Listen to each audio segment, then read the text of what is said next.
C'est aujourd'hui le 10e dimanche après la Pentecôte.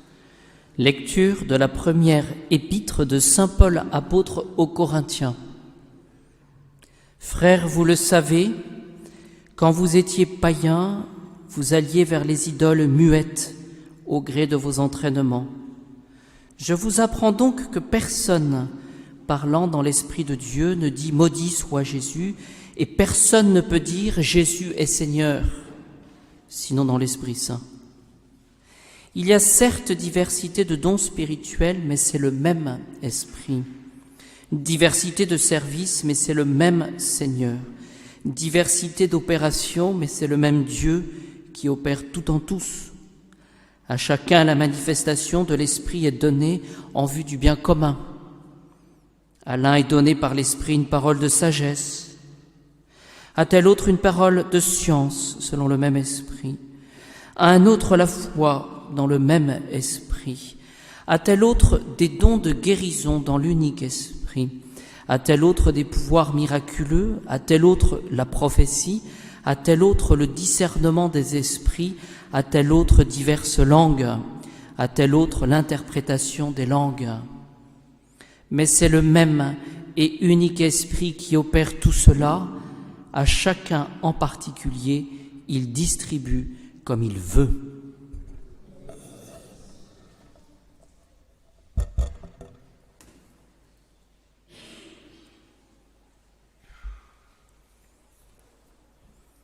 Dominus vobiscum, sequentia sancti evangelii secundum Lucam. En ce temps-là, Jésus dit à l'adresse de certains qui se flattaient d'être justes et méprisaient les autres la parabole que voici. 2 hommes montèrent au temple pour prier, l'un était pharisien et l'autre publicain. Le pharisien se tenait droit et priait ainsi en lui-même : « Mon Dieu, je te rends grâce de ce que je ne suis pas comme le reste des hommes, qui sont voleurs, injustes, adultères, ou encore comme ce publicain, je jeûne 2 fois la semaine, je paie la dîme de tout ce que je gagne. » Le publicain, lui, se tenait à distance, il n'osait même pas lever les yeux vers le ciel, mais il se frappait la poitrine en disant « Mon Dieu, sois indulgent aux pécheurs que je suis. » Je vous le dis, celui-ci descendit justifié dans sa maison plutôt que l'autre, car quiconque s'élève sera abaissé, mais qui s'abaisse sera élevé.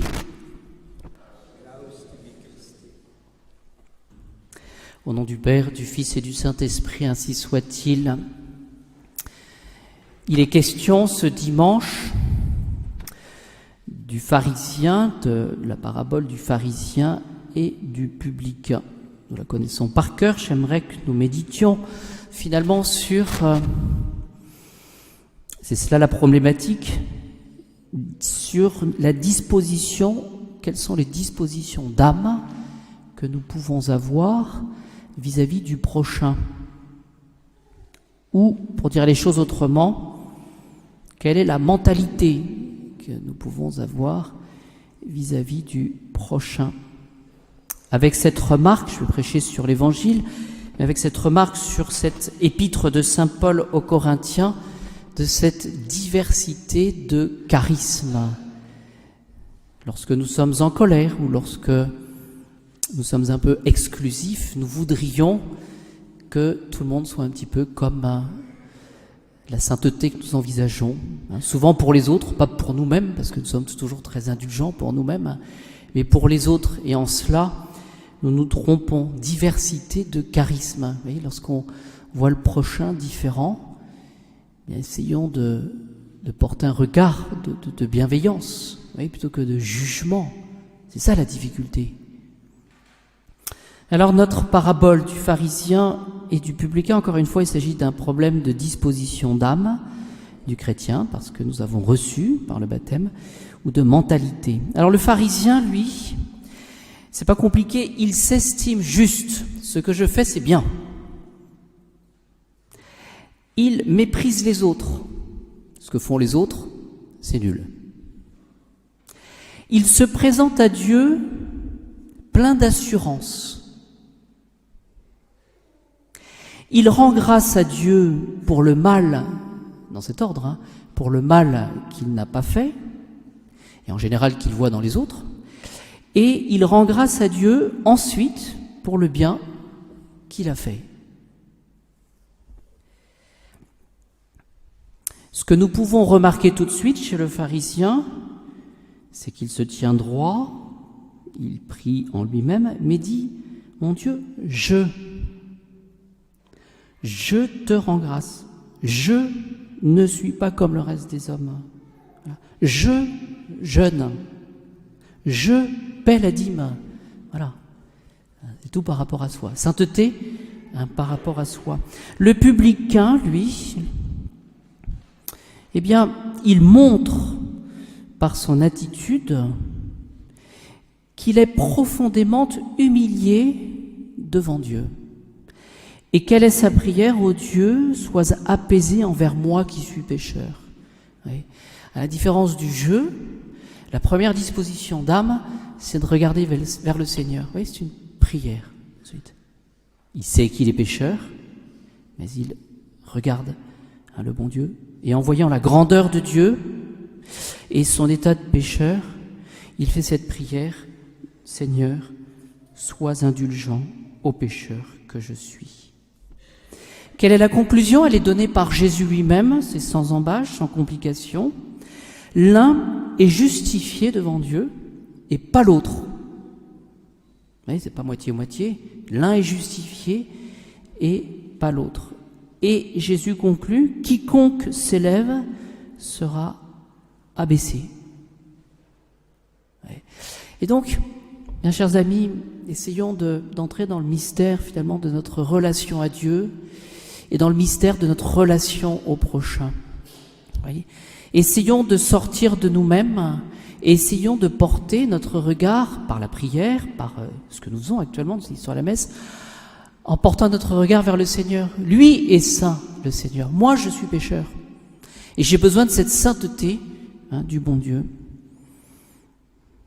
Alors comment, évidemment, comprendre les choses?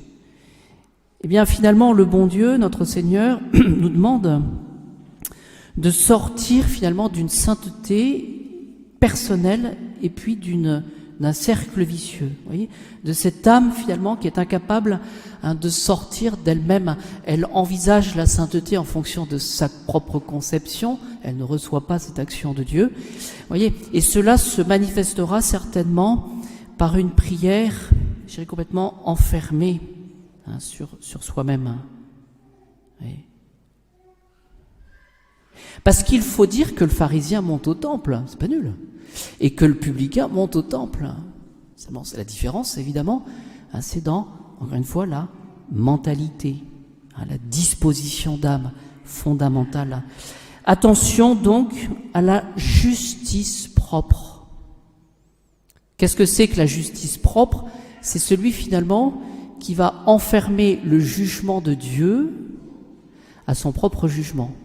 Il va réduire tous ces jugements à sa propre conception lui-même. Vous voyez, attention à la justice propre. Encore une fois, la sainteté, on la reçoit. Et c'est Dieu, c'est le Seigneur qui nous donne, en nous éclairant par l'Esprit Saint, quel est le chemin que nous devons prendre. Et puis finalement, la deuxième chose, je conclurai par cela tout à l'heure, attention à estimer l'autre. Est-ce que je porte naturellement, surnaturellement, un regard de bienveillance sur l'autre avant de le juger tout de suite? Car le problème finalement, c'est le problème de l'orgueil.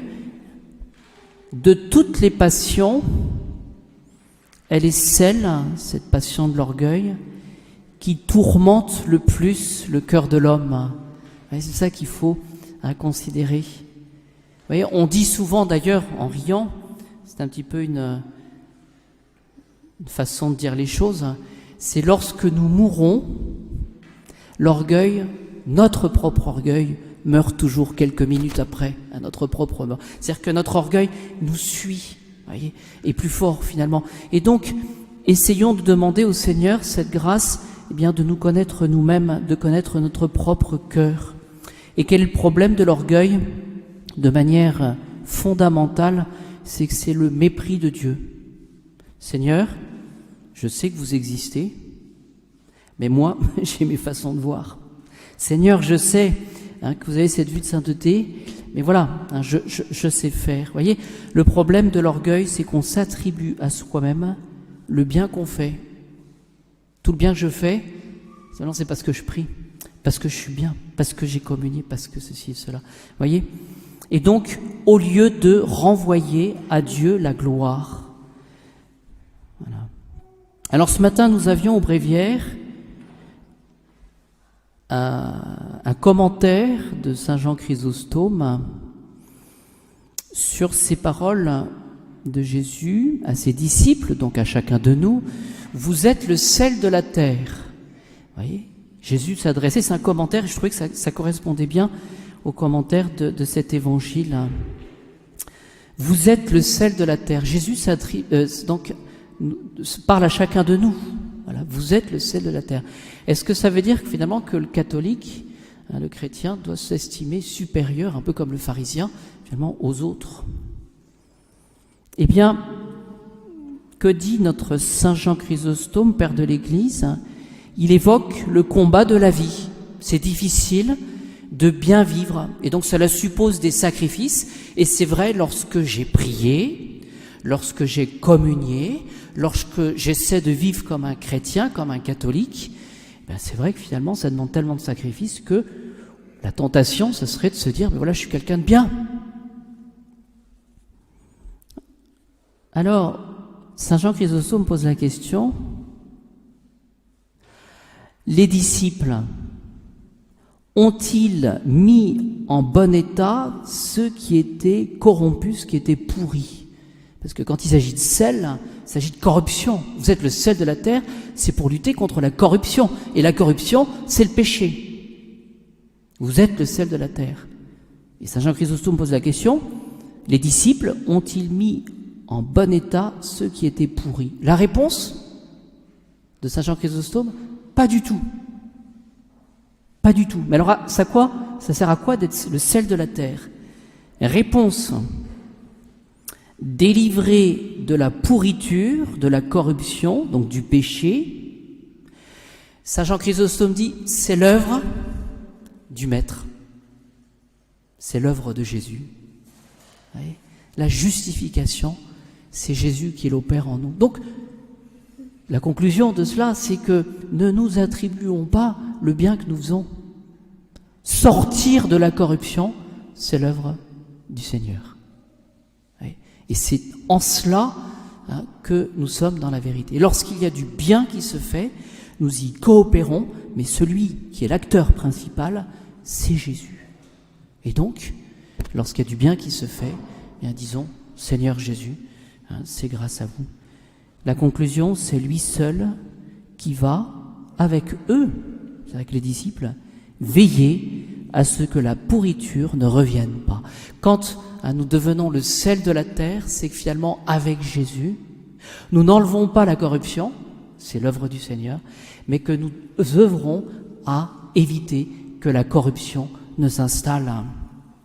Ma conclusion, c'est dans la lettre de Saint Paul aux Philippiens, au chapitre 3, verset 4, « Ne soyez jamais, dit-il, intrigants. » Celui qui est intrigant, c'est finalement celui qui va faire croire, qui va agir de manière plus ou moins cachée.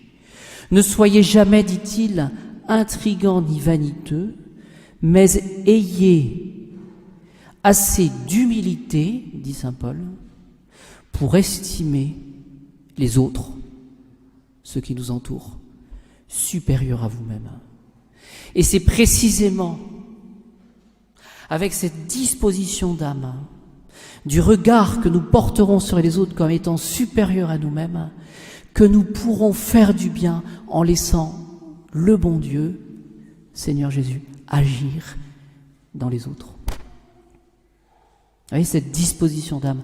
Et c'est difficile cela, c'est le combat de la vie. Estimer le prochain supérieur à moi-même. Au nom du Père, du Fils et du Saint-Esprit, ainsi soit-il.